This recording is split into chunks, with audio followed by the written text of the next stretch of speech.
quem queria abrir uma empresa, mesmo que pequena, tinha que percorrer um caminho burocrático e demorado. Com isso, muita gente não formalizava o empreendimento. Mas desde a criação do MEI, microempreendedor individual, há 10 anos, 8 milhões de pessoas deixaram a informalidade. Vários tipos de serviços podem aderir ao MEI. Ao longo deste tempo, esta lista foi se modificando e abrangendo cada vez mais profissionais. No início deste semestre, foi a vez dos motoristas de aplicativos, que agora podem ter um CNPJ. Mas o que a formalidade traz de bom para os profissionais? É o que vamos saber no artigo 5º de hoje. A nossa Constituição determina que é livre o exercício de qualquer trabalho, ofício ou profissão, atendidas as qualificações profissionais que a lei estabelecer. Então vamos saber agora o que a lei diz sobre os microempreendedores individuais. Para isso eu converso com o advogado Paulo Veil, que atua na área de direito empresarial, e com Valdir Oliveira, que é diretor superintendente do SEBRAE do Distrito Federal. Muito obrigada pela presença de vocês aqui no artigo 5º. Diretor, uma pesquisa do SEBRAE fala que o MEI é a única fonte de renda para 1.700.000 famílias. A criação desse programa é um marco para o empreendedorismo no Brasil? Sem sombra de dúvida. Acho que é o maior programa de inclusão empreendedora, eu acho que temos no mundo, é o maior, porque nós conseguimos trazer da informalidade aqueles que estavam à margem da legislação. Mas mais que isso, a gente trouxe a oportunidade da dignidade empresarial.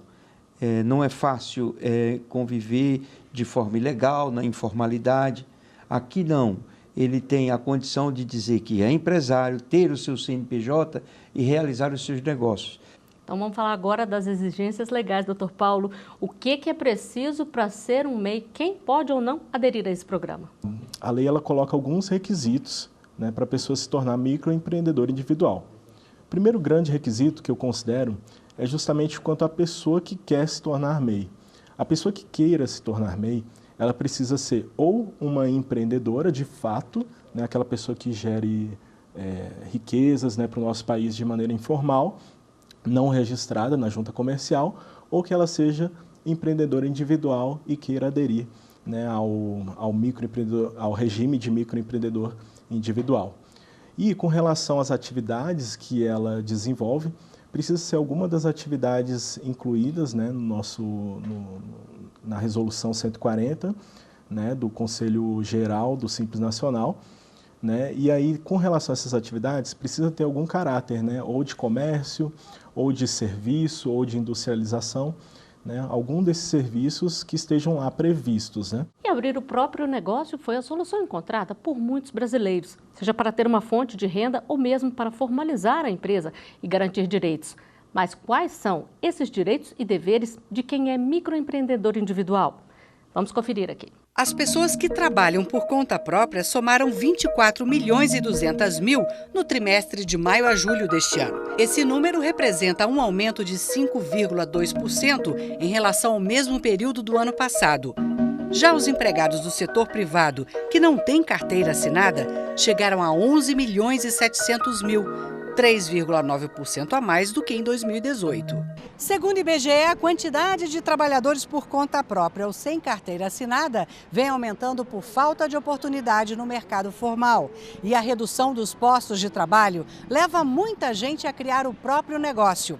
É a era do empreendedorismo. Nessa mudança de rota, um dos desafios é garantir direitos previdenciários, como aposentadoria, auxílio-doença e pensão por morte. Para o microempreendedor individual, a saída é pagar a Previdência Social 5% do salário mínimo, ou seja, cerca de R$ 50 por mês. Para se formalizar como microempreendedor, basta entrar no portal do empreendedor.gov.br. Esta opção é para quem recebe por ano menos de R$ 81 mil.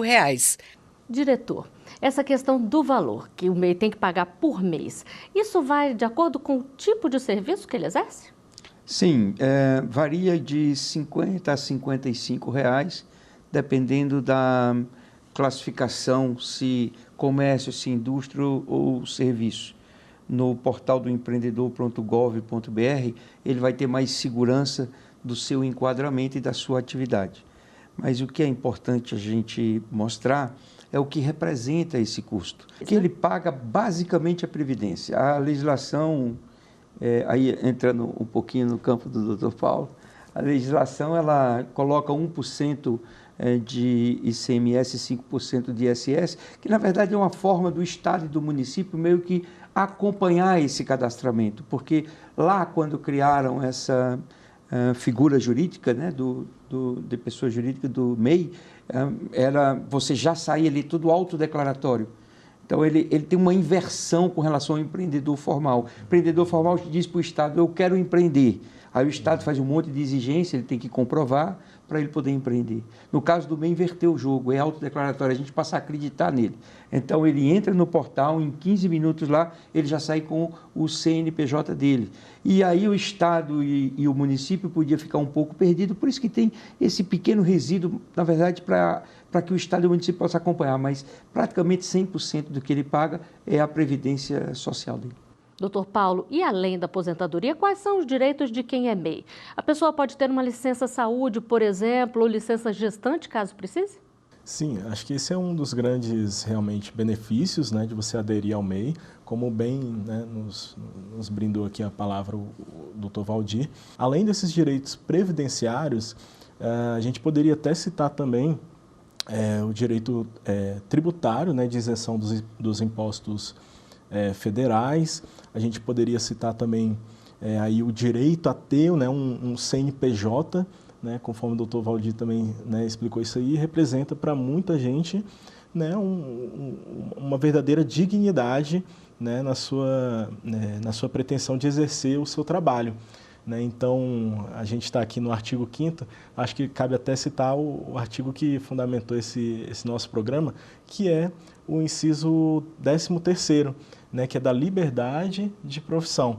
Então, além dos direitos previdenciários, tributários, você ainda tem o direito à liberdade de profissão, né? Pois é, doutor Valdir, recentemente foi a vez da categoria dos motoristas de aplicativo que passou a poder ser MEI.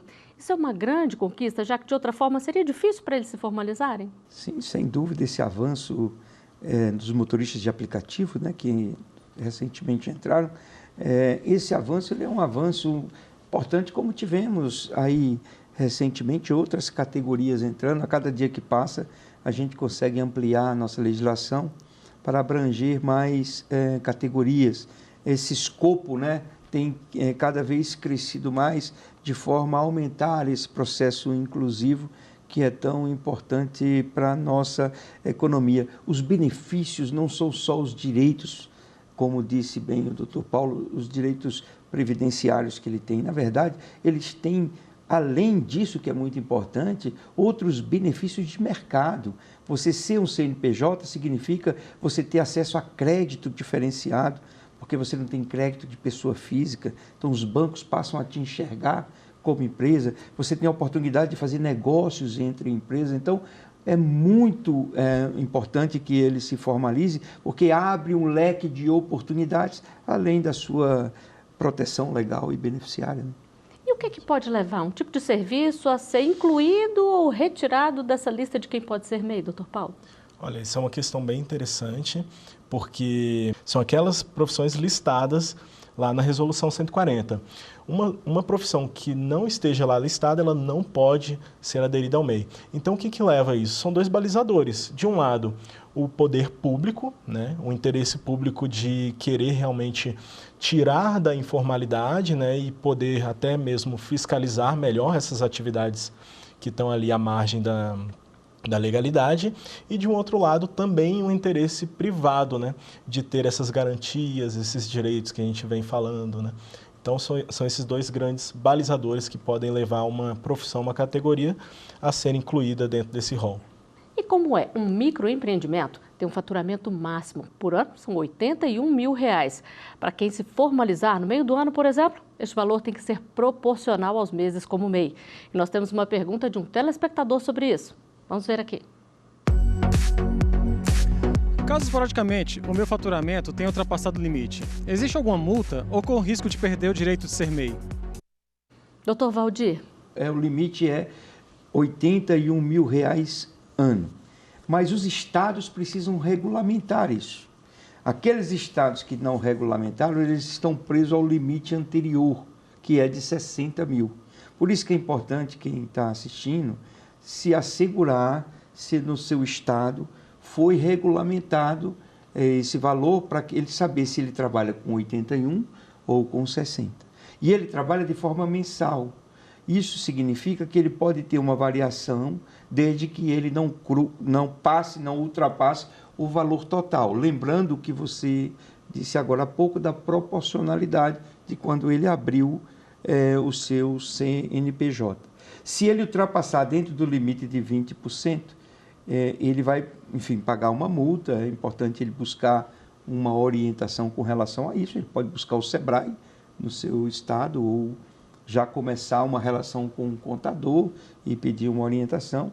E se ele ultrapassar os 20% no ano todo, significa que ele vai desenquadrar e aí ele realmente vai precisar de um contador para fazer o seu ajuste de contas desde o início do ano, para poder fazer um novo enquadramento enquanto regime tributário, como falou o doutor Paulo.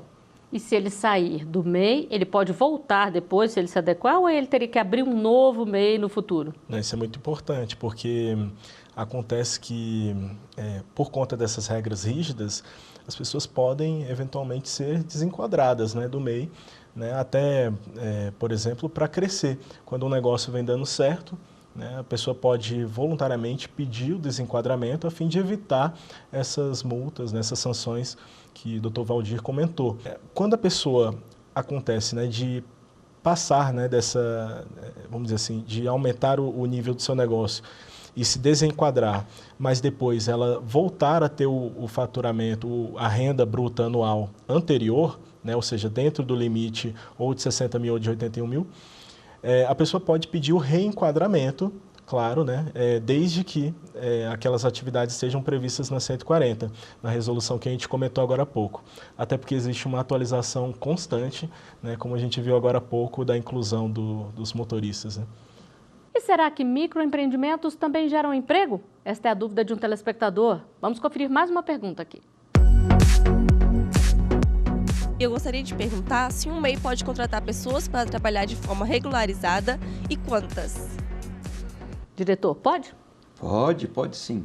Até é permitido a contratação de até um funcionário, porque nós compreendemos que esse modelo de negócio ele tem uma característica muito familiar. Não é incomum que marido e mulher trabalhem juntos no mesmo negócio, ou pai e filho, mãe e filho, enfim. Então, isso até ajuda no contexto familiar, mas a legislação permite que seja contratado até um funcionário por CNPJ. E aí, como é que fica a questão do pagamento dos encargos tributários, sociais? É igual a qualquer outra empresa ou é diferente? Não, é bem mais simples, na verdade. Assim como todas as burocracias envolvendo a pessoa do microempreendedor individual, aqui também a gente tem um regime mais simplificado, em que a pessoa pode recolher ali um valor de 3% para o INSS, ou seja, a título de previdência, e, além disso, complementarmente, também o valor de 8% para o FGTS, e que vai dar mais ou menos em torno de R$ 105, já que a pessoa, quando contratar esse funcionário, ela precisa lembrar que o valor máximo que ela pode pagar ali para ela é um salário mínimo ou o piso daquela categoria que ela está contratando. Bom, a gente vai fazer uma rápida pausa aqui, nós vamos a um intervalo e já estaremos de volta com mais Artigo 5º para você.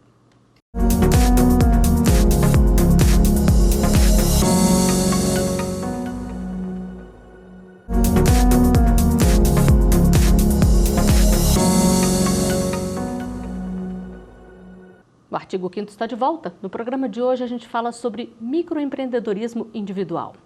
Aqui no estúdio eu converso com Valdir Oliveira, que é diretor superintendente do SEBRAE do Distrito Federal, e com o advogado Paulo Veil, que atua na área de direito empresarial. E o microempreendedorismo também pode ser uma segunda fonte de renda? Esta é a dúvida de um telespectador. Vamos conferir. Quem está trabalhando com carteira assinada ou já tem uma empresa, pode ser MEI? Doutor Paulo. Pode, inclusive é justamente um dos motivos que levou à criação do regime, desse regime diferenciado, justamente para estimular aquelas pessoas que queiram ali complementar a sua renda.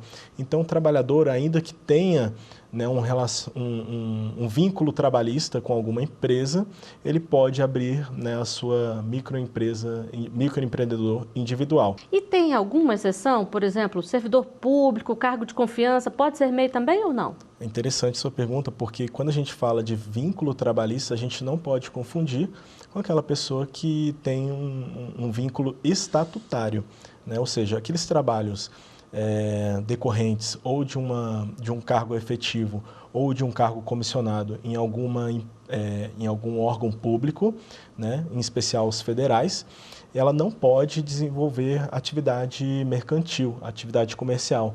Ou seja, existe uma vedação, né, para os servidores públicos federais, para que eles tenham uma empresa em seu nome, né, ou que eles façam parte como administradores. Então, essas pessoas não podem, infelizmente, abrir um MEI. E, doutor Paulo, quem tem um emprego de carteira assinada e é MEI e perde esse emprego, tem direito ao seguro-desemprego? Olha, muito boa pergunta também. Por quê? Até pouco tempo atrás, eu daria uma resposta. E agora a gente tem que lembrar que, desde 2018, existe uma outra interpretação dessa norma.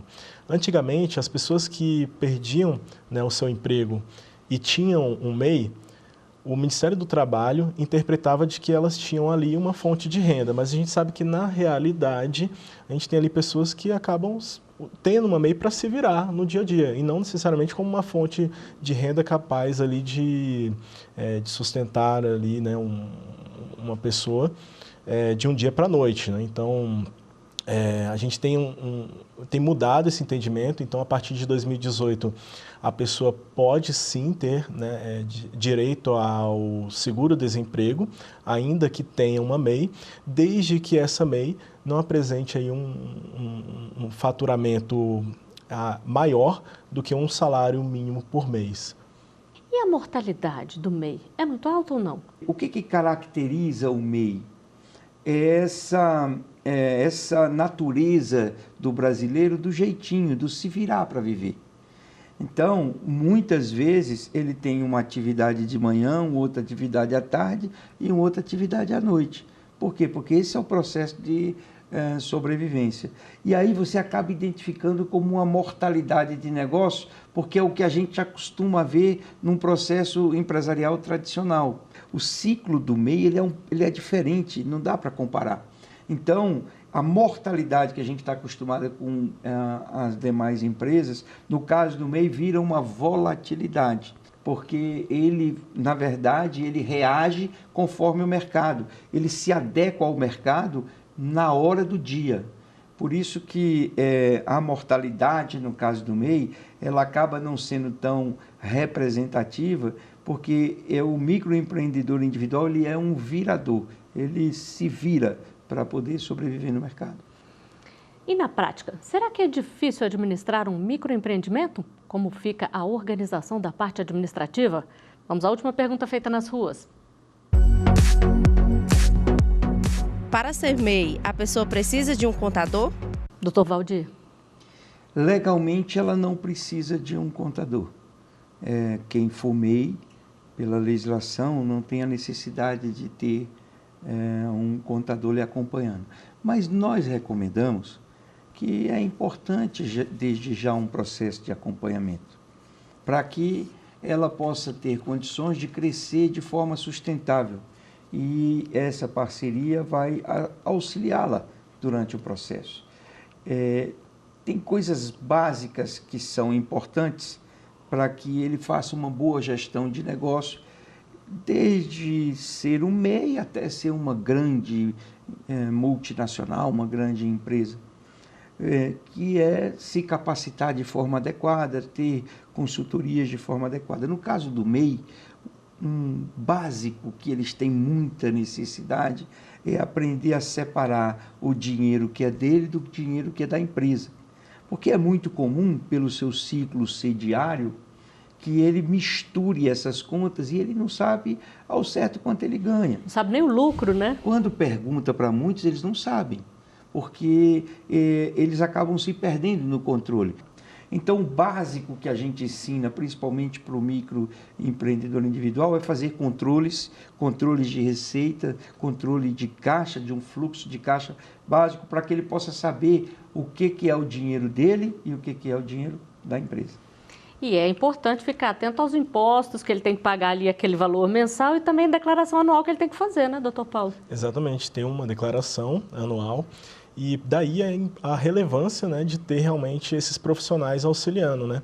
Quando você tem aí o processo de abertura do MEI, você percebe que não há burocracia nenhuma. Então, de fato, as pessoas podem ter acesso a um CNPJ de uma maneira muito simples, mas isso não quer dizer que ela vai ter o controle ali das finanças, né, a partir do momento que ela tem o CNPJ, né?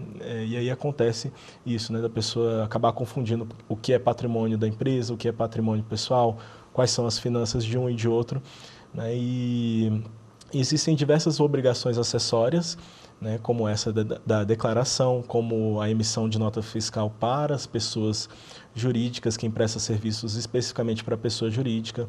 Então, esses pequenos detalhes, né, e essas obrigações acessórias podem ser muito bem resolvidas com a orientação desses profissionais, seja o contador, advogado, seja também dos órgãos que estão ali sempre assessorando esse tipo de público, como, por exemplo, o SEBRAE, né, muito bem representado pelo Dr. Valdir, né, e os órgãos governamentais. E é obrigatória a emissão da nota fiscal eletrônica ou não? Para os microempreendedores que prestam serviço de empresa para empresa, você precisa da emissão da nota fiscal eletrônica. Mas essa emissão da nota fiscal, ela é dispensada quando a pessoa presta serviços para a pessoa física. E você, acha que todo negócio, mesmo que pequeno, deve ser regularizado? A nossa equipe foi conferir as opiniões. Pode rodar aqui. A gente vive num país democrático. Eu acho que, primeiramente, a gente temos que seguir as leis do país. Todo mundo fica, né, com seu CNPJ tranquilo e vai para frente. Não, ele fica como freelancer, não tem garantia nenhuma. Nem do mercado, nem no Estado. E até mesmo para garantia de empréstimos, até mesmo para o crescimento dele como microempreendedor. Fica melhor para todos, né? Não fica um negócio, fica mais organizado, né? Não fica aquele trem bagunçado, nem nada. Eu acho que se investir em empreendedorismo tem muita chance de muita gente conseguir montar um negócio de forma regular. Seguir as leis, fazer tudo direitinho é importante, como disseram os entrevistados, né, doutor Paulo? E como é importante, viu? É algo que realmente dá credibilidade àquele pequeno negócio, né? Então, quando você segue as normas, né, você está em consonância com todo esse movimento social do nosso país de estar sempre conforme a lei, em conformidade com a lei. E como a gente usa o termo, por exemplo, do compliance, que nada mais é do que estar conforme a lei para as grandes empresas, aqui também nas pequenas empresas a gente pode resgatar esse conceito, porque a pessoa que está ali trabalhando na informalidade, ela não pode estar vulnerável, né? Então a gente tem que realmente tentar de alguma maneira enquadrá-las nesse regime que é excelente, né, que só veio para somar, para evitar que elas fiquem vulneráveis aos riscos naturais inerentes ao negócio empresarial. E é importante também se capacitar, doutor Valdir, buscar uma orientação ali, buscar o SEBRAE, por exemplo, para saber como gerir o negócio, como crescer naquele negócio, como fazer dar certo? Sem dúvida, a preparação é fundamental para que ele tenha condição de se sustentar no mercado. Se você perguntar a um empresário qual é a maior dificuldade dele, ele vai sempre te apontar duas. Primeiro é que ele paga muito imposto, e paga mesmo. A nossa carga tributária é excessiva. Segundo, que ele não tem acesso a crédito, que não tem mesmo. Crédito, principalmente para os nossos pequenos empresários, é muito difícil. Eles nunca se lembram das dificuldades de gestão deles. Eles sempre apontam essas duas, mas tem uma terceira que traz grande problema para ele, que é a gestão. Gerir um negócio não é fácil. Você ter uma atividade produtiva, às vezes até vocacionada, né, por uma habilidade ou por um conhecimento, que é o que chamamos de um empreendedorismo por oportunidade, ter isso até é mais fácil, mas gerir negócio te exige conhecimento, disciplina e preparo. Por isso, todos devem procurar o SEBRAE nos seus estados. A gente tem SEBRAE em cada estado, então, aonde você está, você vai ter um SEBRAE que pode lhe ajudar nesse processo de capacitação. E a nossa capacitação parte, principalmente no caso do MEI, parte é gratuita e parte subsidiada. Muito pouquinho, mas a grande parte gratuita até, para que ele possa ter acesso a esse conhecimento básico, a esse preparo que vai torná-lo um dia fazer uma grande empresa, porque a gente brinca dizendo que pequeno é o negócio, é a empresa, nunca o empreendedor, ele é um grande. Bom, e com essas dicas a gente chega ao final do programa de hoje. Esperamos que tenha ajudado a você que quer empreender. Doutor Valdir, doutor Paulo, muito obrigada pela presença de vocês aqui conosco. Obrigado a você. Muito obrigado. E eu agradeço também a sua companhia. Se quiser sugerir um tema, é só enviar para o e-mail que aparece na tela. Você também pode rever os nossos programas no site da TV Justiça ou acompanhar o nosso canal no YouTube. Até o próximo Artigo 5º. Tchau!